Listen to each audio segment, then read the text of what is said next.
Hey guys, welcome back to another edition of TPS-TV, and yeah, today we're going to be talking about Velvet Buzzsaw. A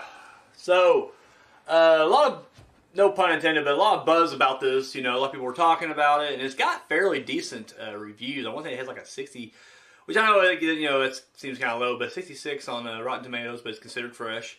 And a lot of critics seem to like it, and I'm not typical. I mean, when it comes to horror films, I can go either way. Like I say, because most critics hate horror films, but the ones that they like seem to be more on the arty side of things, and they're usually, phenomenal. Like, critics recently have loved movies like The Witch, and It Follows, Hereditary, stuff like that, and all those movies were, fantastic. So whenever the critics are all for a horror film, or a horror-esque film, I don't know if you'd call this straight up horror or not, but I tend to be like, ooh, maybe I ought to check this out. So here I am checking this one out. Now it's on Netflix, so luckily, aside from the 10 something you're paying a month, you ain't losing a whole lot. It's not a big deal. Don't feel like you wasted your money on it. I watched it last night, and I'm not gonna lie, this sucked. I'll just say right now, there's gonna be some minor spoilers. I'll try not to go overboard with it, but you can't help but maybe spoil a couple things, so just heads up on that. If you don't want it spoiled for you, you want to go ahead and just go watch it, go do so. I'll just tell you right now, my review is a down, so. Alright, so let's get into it. It's set in the world of like the LA or New York. Doesn't matter. It doesn't fucking matter. It's the art world. I won't say LA. I think it's LA. So it's the LA art world. And I'll tell you right now off the bat, this is clearly a satire of that world.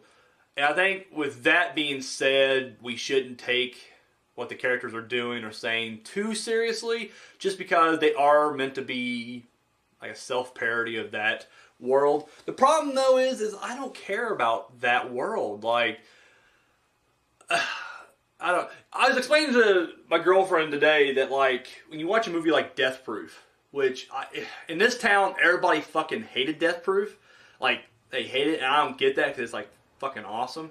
But they're just like, all it was talking. You had one cool crash, and then you had an awesome car chase, but it was nothing but talking throughout there. And to me, I love it because, A, those are some great conversations that you are intrigued with. And they have really nothing to do with the plot, but that's just what Tarantino does. He's a fucking man at it. He's a master of dialogue. So you are more engaged in what's going on when there's nothing else happening. Whereas here, it's just a bunch of like whiny, artsy-fartsy, fucking little pretentious art goobers just whining and bitching about their rich lives. And it's just like, I don't care. And maybe that's the point. Maybe you are supposed to just hate every one of these and hope they get picked off. The big problem is, it's like I said, in other movies, this isn't a problem. My big gripe with this movie was, like, the first 30 to 40 minutes, like, nothing happens at all. Like, you're setting up the characters, I guess, but it's just, like, it's so fucking boring. And I'm thinking, like, a movie like Alien, like, nothing happens for the first 45 minutes, and yet it's the complete opposite of this. Like, it's a great film, and nothing's happening, and you're still engaged and engrossed in what's going on. So, I don't know, it's just, it's not my scene, and I think that's going to be what it's going to boil down to. If it was more like, if it was musicians, maybe, or filmmakers, or even like just fucking stoners sitting around talking pop culture, I could get into that. That's definitely more like my crowd.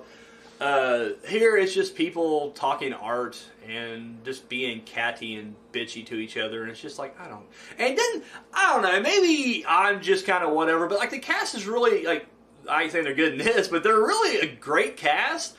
It just seems like they're all kind of phoning it in, like big time. Like, I don't know. It seems like especially John Malkovich, it just seems like he's just given up. He's like, fuck, I've done Bird Box and this, I quit. And he's just like, and maybe that's his character. Maybe he's just that good of an actor where it looks like he's phoning it in, and really he's giving an incredible, articulate performance. But I don't know.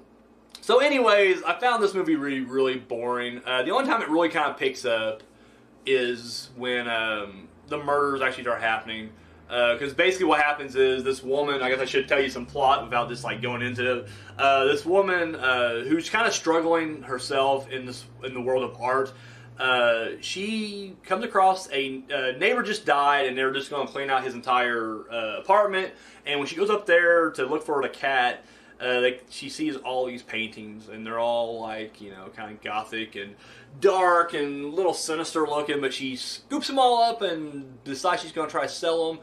And without going into the whole thing, her and all the people who are associated with this, who are profiting off of this art, because it's a huge hit. Like, it's the toast of the town. Everybody in the art world is like, oh my God, it's brilliant. And so as they're getting all the fame and glory and the money and all that stuff in with it, they're being picked off one by one. Presumably just by, like, I guess the artist, like the spirit of the artist, I guess. But he's using his art, but he's also like making them see shit. Like, it really reminded me of like a Freddy Krueger type scenario. Like, the way they died or whatever was very Krueger-esque. Like, it almost felt like they were in Dream World. Like, the rules of reality no longer apply. Like, at one point, like, one guy's on an art installation, and then, like, the installation becomes reality, and he's trapped in this room. Like, because initially it was like, you know, 3 walls, and then when he goes in there, bam, the 4th wall shows up, and when he tries to get out, no escape.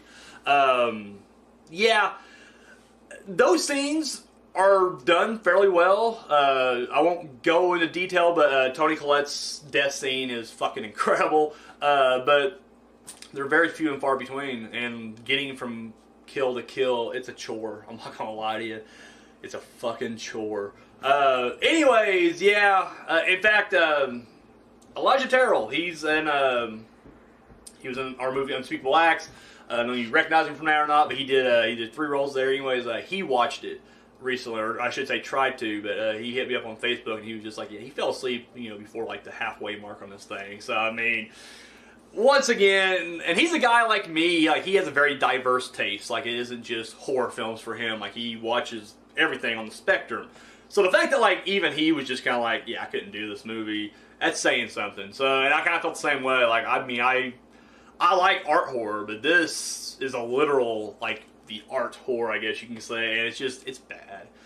Yeah, so I don't know. I'm giving it a big thumbs down. If you truly, because it's from the guy who directed, like, Nightcrawler, which I've yet to see, but everybody tells me I should be watching that because it's brilliant. But the fact that it's like Jake Gyllenhaal and him teamed back up, everybody's like, well, this is brilliant. And, I mean, that's what everybody's saying. Like, the critics are loving this thing, but I personally I don't get it. I just don't get it. I think that's what it's gonna boil down to. Not my scene. Don't care about any of these characters. So I'm gonna say, unless if you truly just feel like you have to see this movie, I guess go for it.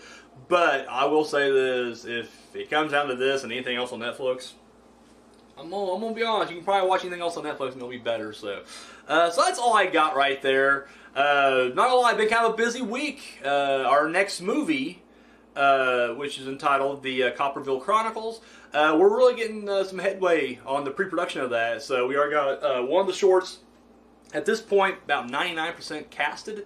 So that's going to be awesome. And yeah, so as we keep kind of rolling the ball on this, we'll let you guys know and all this other stuff. So that's all I got. Till next time.